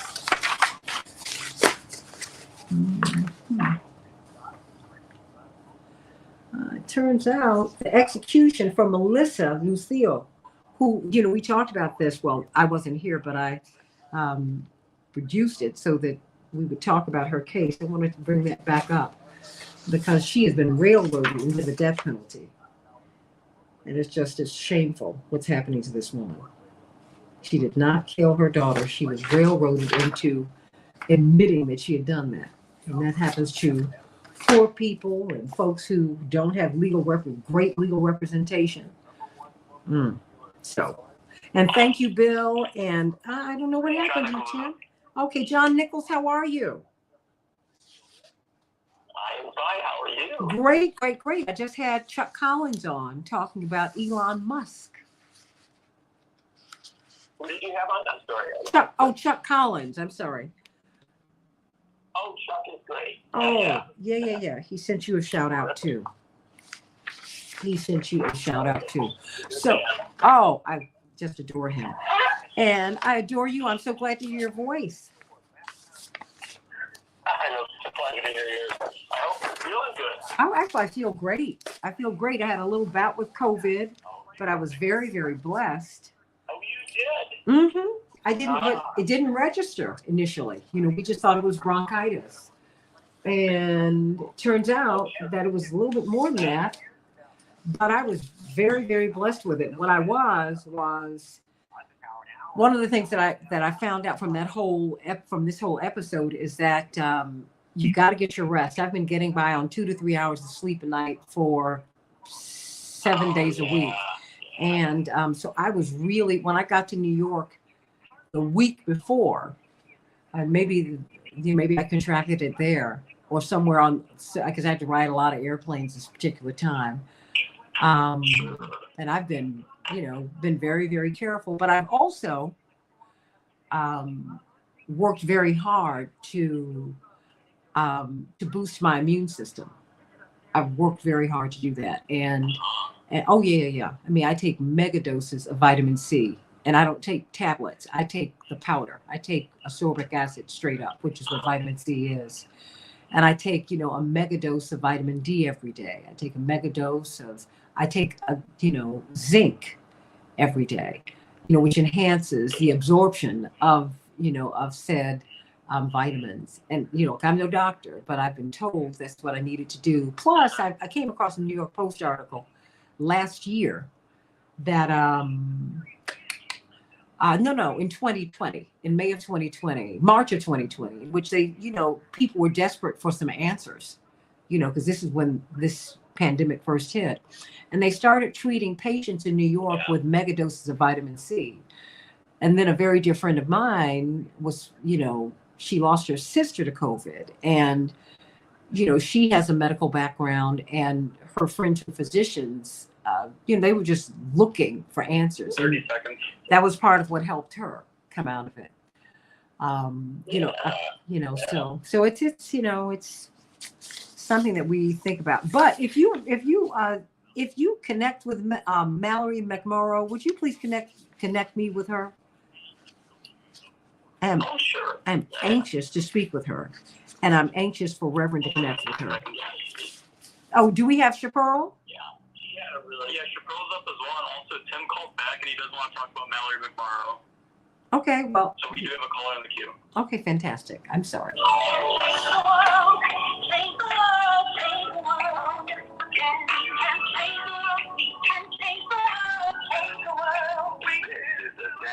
Jackson Show.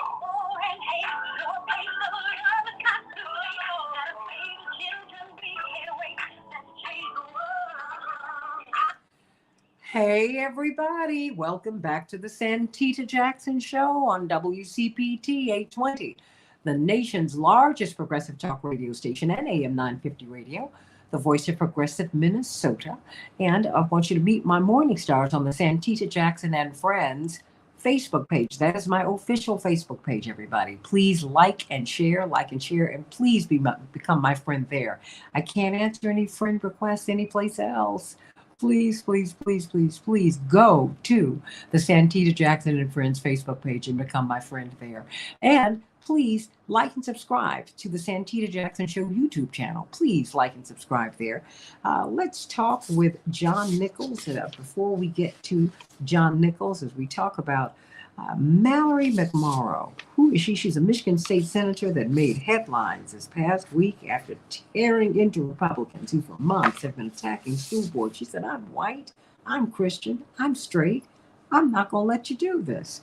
I cannot wait to get his impressions of this magnificent speech that she gave that has really invigorated the nation. But first, we've got Chaparral Wells. Chaparral Wells, thank you so much for being with us today. Celebrations by us. It's prom time, it's wedding time, and we're still eating. Talk to us, Chaparral. Yes, Santita, we are super busy, but we are still available to serve you. We have a few slots for May for prom, as well as also wedding and graduation parties. So please give us a call at 708-526-4546, 708-526-4546. We can supply all your balloon arches, your sweet tables, as well as your hors d'oeuvres, your full meals, as well as also our hors d'oeuvre platters, as well as sandwiches, pasta salad, tuna salad, whatever it is that you're needing for your party needs. Don't hesitate to give us a call, 708-526-4546. We look forward to serving you. Thanks so much, Santita. Oh, blessings to you. Celebrations by us, everybody. 708-526-4546. Celebrations by us. 708-526-4546. And yes, you can still get your greens from her. Absolutely. Well, you know what? John Nichols, you would want to talk about Mallory McMorrow, this Michigan State Senator who, boy, oh boy, 35 years of age. She said, I'm white, I am Christian, I am straight, and I am outraged that you want to come after me and people who think like me. She said, what? I didn't expect to wake up yesterday to the news that the senator from the 22nd district had overnight accused me by name of grooming and sexualizing children in an email fundraising for herself. So I sat on it for a while, wondering, why me?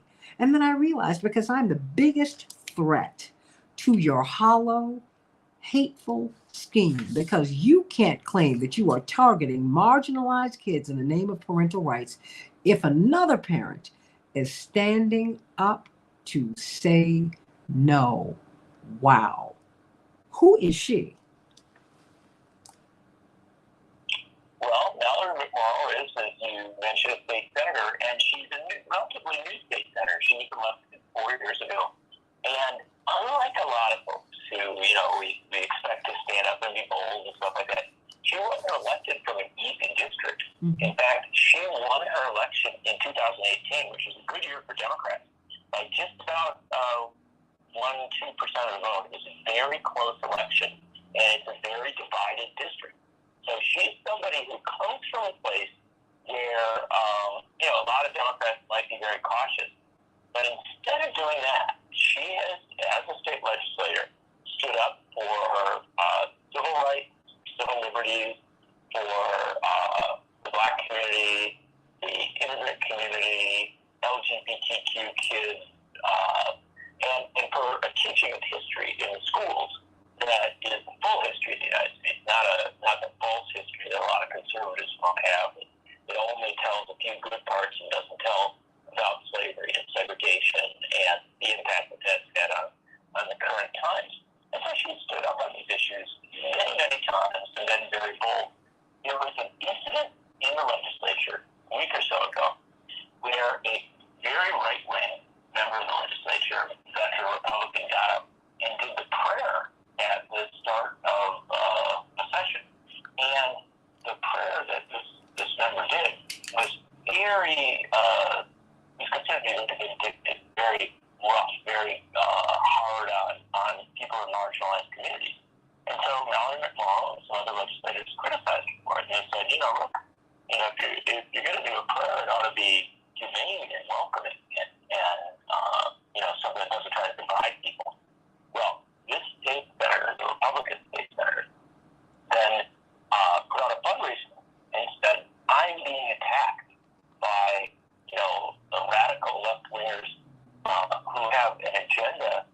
she included all these things that were in that agenda. One thing she said was grooming children, right, or pedophiles or whatever. And she listed Valerie McMorrow as somebody who fit this category. And, you know, it's a pretty rough thing. Now, usually, Democrats in a situation like this just dismiss it, right? They say, oh, that's so absurd. You know, that's so wrong. I'm just not even going to address it because it's so awful and irresponsible. But Valerie McMorrow did the opposite. She saw it as an opportunity to go to the floor and call these people out for their cruelty. Not to her. She's a strong individual, you know, very solid in a lot of ways. She is, as she says, somebody who's in a pretty privileged position. But she wanted to call them out on behalf of the kids, the children in marginalized groups who, you know, are victimized by, you know, this sort of hatred, as she calls it, hateful garbage. And she delivered a speech that just electrified the country. The little video of her, the 5-minute speech, went all over the country. It was shared immense numbers of times by everybody from Hillary Clinton to Black Lives Matter folks to LGBTQ folks. And on Friday, President Biden even called her to talk to her about her speech. So she had a real impact. And I think maybe, just maybe, since she did something we talk about a lot here, maybe she convinced the Democrats that it's time to start pushing back. Well, you know, and to be faithful to what, I mean, before I get to the callers, a lot of people want to speak with you today. She heeded the call of Reverend Dr. Martin Luther King in his letter from a Birmingham jail, in which he said to the white church, he said, wait a minute, we went to the same seminaries, we're reading from the same Bible, but you're not moving to save your Christian brothers and sisters and Muslim and Jewish brothers and sisters and other people who are being oppressed. You're not doing any of that. And I now need to call you out. And so I thought it was of great import that a white woman with all of the privileges conferred upon her made this call. We hear Black people do it all the time, Indigenous people, Hispanic people, you know, people who are living under the boot. And she said, no. I'm talking to you, eyeball to eyeball. And you, I'm calling you out. I'm taking you on. And that for me was very important. I'll give you a quick little anecdote before you respond. Years ago, Dr. Bill Cosby would be asked about race and racism. Now, mind you, there is no greater progressive in terms of his politics than Bill Cosby. Historically, that has just been true. He is just a pure progressive, pure. He and his wife. And he said, do not ask me about race and racism unless you're going to ask Bob Newhart, Bob Hope. He said, you ask them about race and racism. And after you get some answers from them, then you come back to me. Don't start with me. Start in the white community. So talk to me. That is precisely what she was saying. And, you know, she spoke in her address, this 5-minute address, about allyship. And she said, look, you know, she had said, if you come from a white background or a place of privilege, you have a duty of allyship. You have a duty to stand with those who are under attack and who are marginalized. The other thing she did that was really fascinating was that she opened up in a profound way about her Christian experience in the Catholic Church and how a priest had criticized her mother and told her mother that her mother wasn't being a good Catholic. And the mother asked why.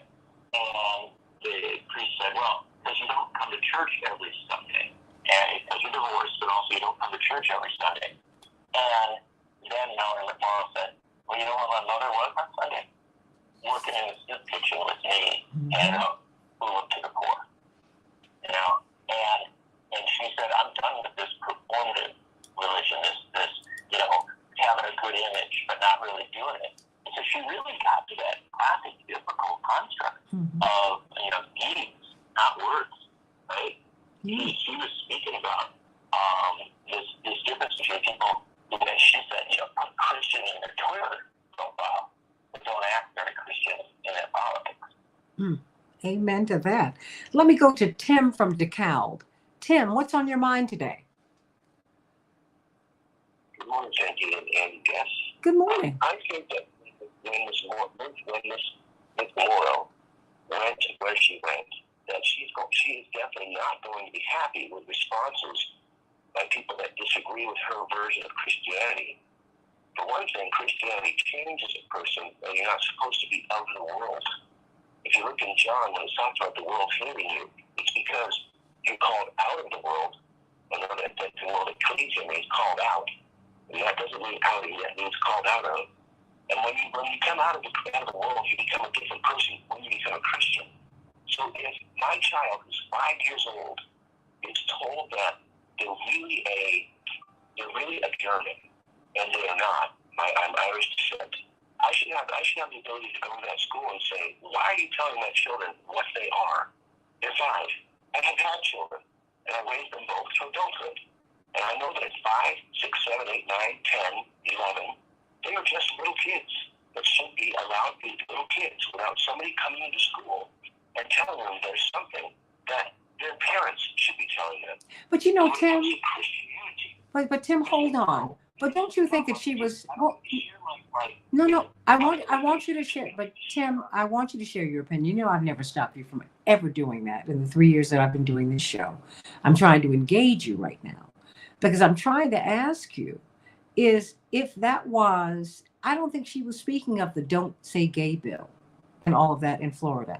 I think she was speaking to something much more profound. I mean, it sounded like that's what you were referencing, you know, how children characterize themselves and all of that. That having been said, she was talking about standing on the shoulders of Father Ted Hesburgh, you know, who's the president of Notre Dame, who walked with Reverend Dr. Martin Luther King at great risk to himself. Hold on, wait. We keep the discourse respectful, you know that. And he walked with Dr. King and didn't just walk with him, he worked with him at great risk to his personal and professional reputation. I think she was speaking to something even deeper than what you're getting after, but help me to understand your perspective. Okay, my perspective is when you read what Pliny the Younger wrote to Trajan, the head of the Roman justice system, he said, hey, we've got these people that I arrested in a question. They're called Christians. These are very, very marginalized people. And all they're trying to do is basically, he says, they're trying to become good people. They're trying not to practice sexual sins or lying or those kind of things. And I don't know what to do with them. But they will not bow to the world and its ways. They will not become like everybody else and become affirming of our gods, our ways, our mores, all that kind of stuff. At the very beginning of the Christian faith, we were different than the world and its ways. What we're being told now is that we must affirm everybody and everything to be a Christian. And that's exactly opposite of what Jesus literally said in the Gospels and what an investigator who's investigating Christians found about Christians in the very first century of the Christian church. Well, hold on. Let me let John, why don't you respond? Hold on. Why don't you, because I've got to get some other callers in and I am hearing you, but I want John to respond to what you're hearing because I'm wondering if that's what her point was. What do you think, John? No, of course it's not her point. Her point was that we can be humane and decent to one another. And in a very deep Christian tradition, that we don't have to treat the stranger, the person who is in a marginalized position as less than us or someone that we can roll over and treat with disregard. You know, one of the greatest things about Christianity is its ability to expand, to grow, to take in more people, to reach out. And part of that is to understand that there are people who are different, who have their distinctions, and yet share a faith, right? Now, what Mallory McMorrow was saying was whether one shares your faith or doesn't, there is a duty to treat them in humane and kind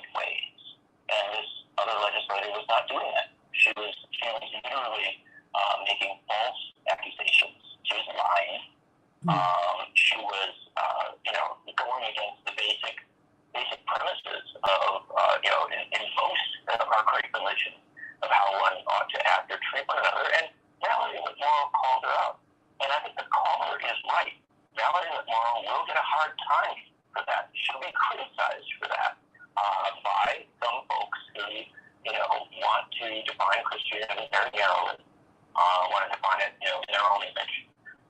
But what was fascinating was the outpouring of response from pastors and priests and people religious, as well as folks who maybe are secular, saying how important they thought this speech was, because it did, openly and comfortably share a faith experience and a faith tradition, and put it into perspective as regards the current debate. And again, I'll go back to that core thing. What Mallory McMorrow did in her speech was to call out those who simply apply the word Christian to themselves and say, put it in their ID or Twitter or something like that, but don't act in ways that, many of us believe, and I know there are debates about this, but many of us believe the Nazarene taught us to act, and that is with a sense of humility and humanity and decency toward one another. Let me go to David from San Francisco. David? Oh, thanks, Santita. I was just going to raise it as, I think she was a senator, right? State senator, yes. State senator, yes. Yeah, she was calling out the bigots that were not doing their public duty. So in other words, a politician is supposed to protect all of our stuff. The politician is supposed to maintain equal protection under the law, equal justice under the law, equal use of our property. And the bigots, over the course of time, have figured out that if they smear somebody, they can basically take away their ability to use their own property. And the senator was basically calling out that bigot who was, they smear people. I mean, imagine Governor DeSantis the other day outlawing 56 math textbooks. In other words, the numbers, if they keep people of Florida long enough without teaching them math, they can keep them forever. Whole generations can be confounded because they don't even know basic numbers, because these bigots take textbooks out that they claim are critical race theory. I mean, that's preposterous crap. And it's basically that the taxpayer owns this stuff. The politicians work for the taxpayers, and the taxpayers are being cheated by bigot politicians. One last thing, along the lines of the fake electors, on either side of you got Michigan up there, and you also got Wisconsin. I'll bet the Chicago Board of Trade does a certain amount of business with Republican businesses in Wisconsin and in Michigan. And those guys tried to, and they're still in power. Not one of those fake electors has resigned. And most of them are in the top leadership of the GOP in Michigan and Wisconsin. And if the Chicago Board of Trade does any business with those guys, they're dealing with fraudsters. And we got to do a boycott of Wisconsin GOP and Michigan GOP. Okay, that's something to think about. Mama D, you get the final word today before we go and give John Nichols the final word. I've got a minute for you, Mama D. Well, hallelujah, greetings to you. I'm glad you're back, and I'm glad you're well. Thank you. But it is written in the Black History Bible book, whose hero is a white-haired man with bronze-colored feet, and that's his bronze-colored face, to honor your mother and father. Things that can never be honored as mothers and fathers, because he says that you got two mamas and you got two daddies. It's also written, children are a heritage of God, and it's our heritage of God, and the fruit of the womb is his reward. You need to keep Christianity out of it. And I'm not impressed by this new Abraham Lincoln freer of the slaves, because at the end of the day, her white privilege comes from the pain of black people being handed down, guaranteeing generational wealth for the slave owner's children. So she can't speak for me, and I'm not impressed. Okay. Keep the Bible out of it. Okay, all right, I hear you. I don't. She wasn't trying to speak for you. One of the things that I think made what she was saying, John, interesting and unique, in this public discourse, was that she declared, "I am a white, straight Christian woman. I'm speaking for me and this particular group, and I'm speaking to everybody, but I'm speaking to you." And I thought that was a good thing. She also said in it, yeah, she also said that there's a duty. There is a duty to address the history, precisely the history that folks are talking about here, and the reality that slavery and segregation did create an unequal and an unjust circumstance in this country, and that has to be addressed. And one of the things that she said in it was, and I thought very profound and very important, that when these Republicans in the legislature are attacking her and attacking marginalized groups, they weren't talking about fixing the roads or improving the schools or helping people who are unemployed or underemployed. And I think that what she was doing was calling out those who, in the name of some sort of morality, end up really trying to distract us from focusing on the fundamental needs of human beings who are often in difficult positions. So I think that what she did was profound. And I think there's a reason why so many people responded to it, including members of the Black and Latino caucuses in the legislative caucus and others who embraced her for what she had to say. Absolutely. And I just would urge all of you to read the letter from a Birmingham jail written by Reverend Dr. Martin Luther King as he was in prison in Alabama with no guarantee that he would get out and no guarantee that he would come out alive. And he challenged the white church to stand up for civil rights, for human rights, for the Bible. He did that. He did that. So let us not forget that. We have an obligation to challenge each other and to remember. I guess we're ending as we began, John Nichols. We had Rabbi Sam Gordon on with us to give us the good news. And he just challenged us to look at, he's from the congregation Sukkot Shalom in Wilmette, Illinois. And he challenged us to remove not the ancient landmark which our fathers and mothers had said. I'm just really giving you that. He said, we've had something that happens every 33 years. We had the Abrahamic faiths meet together for a high holy moment. The Muslim, the Jew, and the Christian. And we're all called to remember, and to make God's kingdom real on earth as it is in heaven. Now, he gave us that message today. And Mallory McMorrow, and you have given us this message.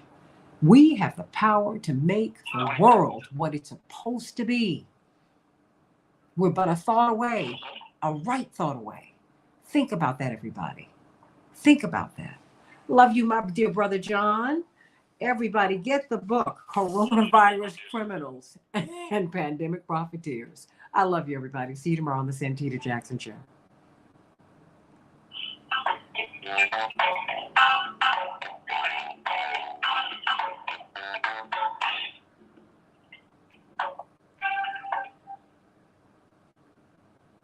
Okay, Jocelyn, I want to know what I want to get more specifics about your question really quickly. Is there anything else that you would like to add before you go, John Nichols?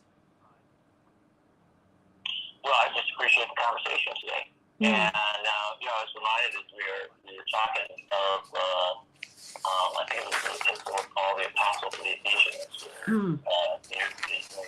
where we wrestle not against flesh and blood, but against principalities, against powers, against rulers of the darkness in this world. That's right. Against spiritual wickedness in high places. And it strikes me that this is often where we find ourselves, right? Struggling with politically powerful people who use their position in ways that are often very cruel and very destructive and very harmful. And at the end of the day, we do have to think about it. And I think it's what I appreciate most about faith a little more into politics. Yes. It's appropriate to do that. It's appropriate to talk about your own experience and how you were formed, and faith is a part of what forms us. That's right. That's right. And your faith, we learned this from our father, that our politics, our faith shapes our politics. Our politics is not conformed around our faith. If you call yourself a Christian, if you call yourself a Jew, if you call yourself a Muslim, if you call yourself a Buddhist, if you call yourself whatever, however you affiliate yourself, you cannot sign on to poverty and hunger. You cannot think that it's okay for people to be without homes. You cannot think that it's okay for people not to enjoy the bounty of this world. I'm not saying that some people are not going to have more, but no one should have less. How about that? Your baseline needs need to be met. No, John, please. That is, I agree. That is an expression of your faith and my faith. There are people who don't disagree with us. From the beginning of every religious tradition, there have been struggles over how to define it and what it might be. But I will always hold that great gift of Christianity, at least in my life and in my experience, has been that lesson that we can always be more humane, more decent, more kind, more forgiving. And as we do that, we find ourselves to be happier and stronger and more, not just more hopeful, but I think more likely to achieve great things. I agree. And I think that these traditions, if we would listen to each other, compel us to really become human. I mean, my goodness, we're compelled to be fully fleshed out human beings, which means you are compassionate. You seek to be kind. You seek to be good. I mean, my mother says this all the time, and her mother used to say this, God rest her soul. I used to hear it a lot before she passed, the last several years of her life, and she might have been saying it the whole time, and I just heard it differently. She said, just make sure you're a good person. How about that? Just be a good person. Just be a good person. I mean, and Carol, I promise you, I'm seeking out. It's just hard to get people to come and talk, and give good news at 6 o'clock in the morning. But I want to get different people from our different faith traditions, because all roads lead to God and everybody has something they could teach you. When I was going through a particularly tough time in undergraduate, when I was in college, my father pointed me to Rabbi Heschel's book, The Courage to Be. He said, no. He said, no, baby. And my father came, and it's like that afternoon, he went to his old seminary bookstore, found the book and brought it to me and said, before you go back to school, I want you to read it. Let's talk about it. Everybody's got something to teach you. Everybody. We've got to stop segregating ourselves, John. And, because you're white, you can't contribute this, or because you're black, you can't contribute that. No. Mallory McMorrow had something to say. And I heard Dr. King applauding her from heaven, because she was speaking to the challenge that he issued the white Christian church more than 50 years ago, almost 60 years ago. You can't see that? Well, it's actually quoted. If you read in her address, she actually quoted from Absolutely. Spiritual leaders. Father Hesburgh. Yes. You might see them you might have seen them at marches, John. But these people did this at tremendous risk themselves. Do not forget Reverend James Reeb. This was a married man, a white man, who had a wife and children. He was so appalled by what he saw on Bloody Sunday in Alabama that he went down to Alabama and he lost his life. It was taken from him. Viola Liuzzo, her life was taken from her. She left her husband and 5 babies at home. When I hear her children talk about that today, and they said, wow, not only were we trying to adjust to the fact that someone had killed our mother, blown her brains out at point blank range. We had the media all over our front yard. Come on, y'all. No, no, no, no, no, no, no, no. When people are trying to grow and be humane, I think we need to applaud it. Stop tearing it down. Nobody has cornered the market on morality. Nobody. Nobody, John. We're all a little messed up here. I saw that in the movie Glory, and I was trying to figure that out. That was like more than 30 years ago when they approached the rebellious character, the Oscar award-winning performance by Denzel Washington. And he said, you know what? I guess we all have to ante up and pay up like men. He said, because, you know, it's filth, and we're all covered up in it. We're all in it now. We're all in it. And we all have to get clean together, John. Mm-hmm. Mm-hmm. Yeah, and you know, something that Mallory McMorrow said in a interview with, I think it was with the religious news service. Yeah. And she was asked about her address, and she said, I think we've seen throughout history that religion and faith can be incredibly powerful and a source of hope and community, but it can also be used to really dark things. That is, I think what we're seeing play out right now, this performative Christianity and this idea that if you say in your Twitter bio that you're a white and a Christian, that somehow that gives you authority to tell anybody who isn't that they're less than you, and to push policies and rhetoric that's just hateful. That's why I walked out of the prayer. Yeah, and that's her message is one that I think is necessary for our time, because there is always a wrestling over the definition of what it is to be a Christian. And if those who come from a progressive faith tradition, the tradition of your father, as an example, if they don't speak up, then Christianity begins to be defined very, very narrowly as something that I think is certainly perhaps in the image that a certain political group wants, but not in the image of an expansive and welcoming and humane church that everyone can be a part of. And I think, remember, that wrestling goes on in other faith traditions as well. It certainly goes on in Judaism. It goes on in Islam. It goes on in the Sikh and Hindu traditions. There's always people, and I cover politics around the world. I see it all the time. There's people claiming to be, the one true spokesperson for a particular faith, and that everybody else is somehow inferior. And ultimately, that is one of the great struggles of our time. And it is a struggle because it's not necessarily fully negative. It is a struggle because people do value their faith. Their faith matters to them, and they want to have an influence on their life and on their politics and on who they are and what they are.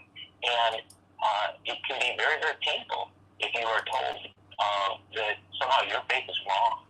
Right? Your faith is too liberal or too progressive or too idealistic or too humane or too concerned about the stranger. And I think that like it or not, there is a need to have this discourse. And Mallory McMorrow very courageously did it with great respect for other religions, with great respect for people with different backgrounds and different experiences. And what she was at core saying is that, they were calling her terrible names, right? And she was less concerned about herself being called terrible names and being, attacked than she was about people who don't have her position or her privilege who are attacked and called terrible things. And I thought that was a profound message. Well, I absolutely agree with that.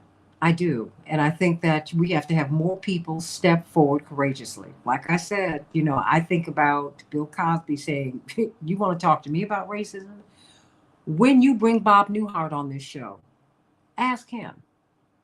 When you bring Bob Hope on this show, Don Rickles, ask them. Ask Johnny Carson. Ask them. Well, you don't need to ask me. said, ask them, let them get the conversation going.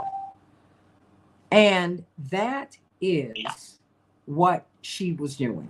I think it's important for us to all grow up, not just in our politics, but just in our personal lives. And one of the things that we have not done, John, is push white people to grow and to grow up and to get involved and to participate. That's what the letter from a Birmingham jail was doing. He said, no, you all have been let off the hook. Because remember, Billy Graham, who had segregated revivals, pulled Dr. King, as he was this young, brilliant lawyer. And you know what? The same thing happened to my father a generation later. Pulled him and said, hey, you know, we have a big prayer at the Washington, at the Lincoln Memorial. Preach there. I mean, I want you to give the opening prayer. Tremendous honor. This is like in 1957.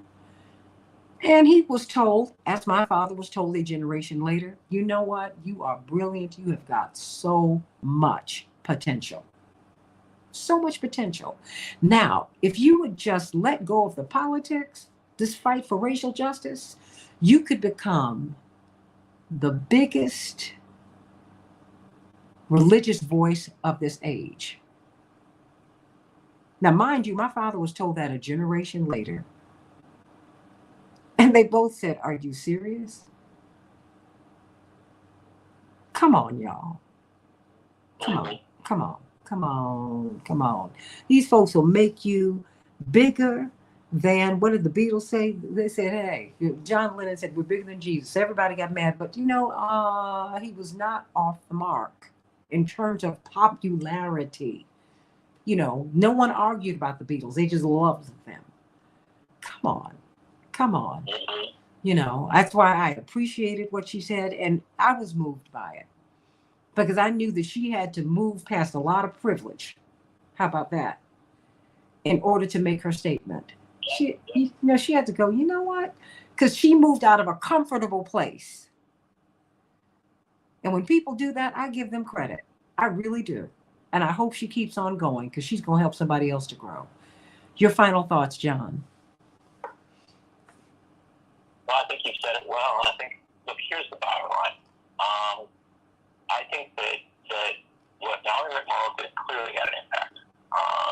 Millions of people, you know, on social media moved her speech along. The president called her.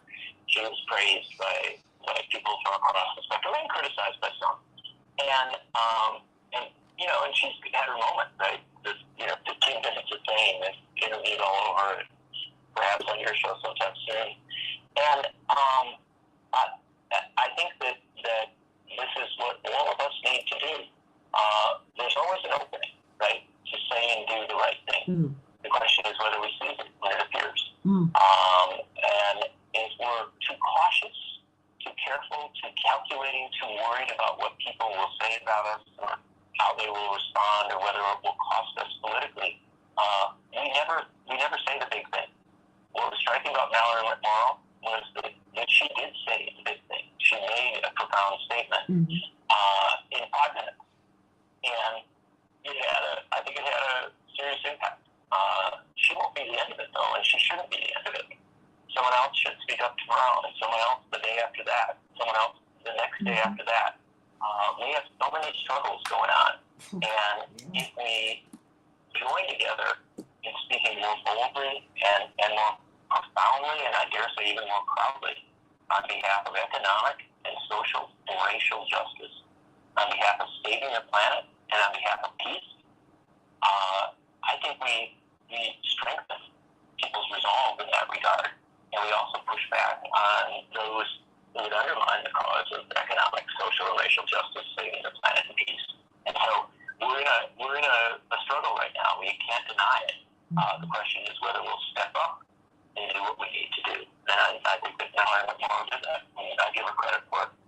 I give her credit for it, and I just hope that people will follow her. I'm with you. I'm with you. You know, don't take credit from her, and don't misread what she said. You know, just, you know, don't do that. You know, she was talking about something a little bit bigger than it was bigger than party.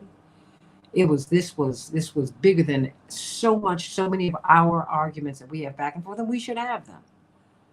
But this was bigger. This was bigger.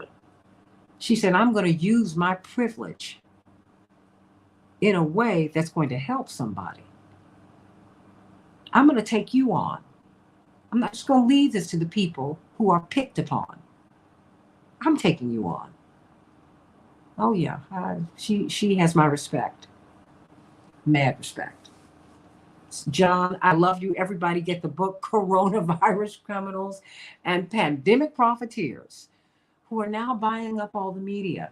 Isn't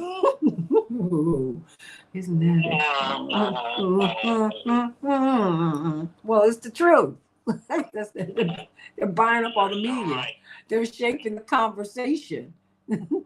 They're telling us what we can and cannot talk about. Now that's already happening, and that's something we need to watch. Everybody, you know, it's like we're back to front, John. You know, this country was born of sedition, and you had the oligarchy and the monarchy having a fight. And we created another we still have monarchy and we have oligarchy. We talk about Russian oligarchs. We got them in the United States. They're right here. They own everything and they control everything. But thank goodness people are fighting back. Amazon workers are unionizing. Starbucks workers are unionizing. They're protecting themselves. And they have to watch their union so the unions don't become corrupt, because corruption is just part of the human condition. We have to continue to move forward, everybody. What do you hear?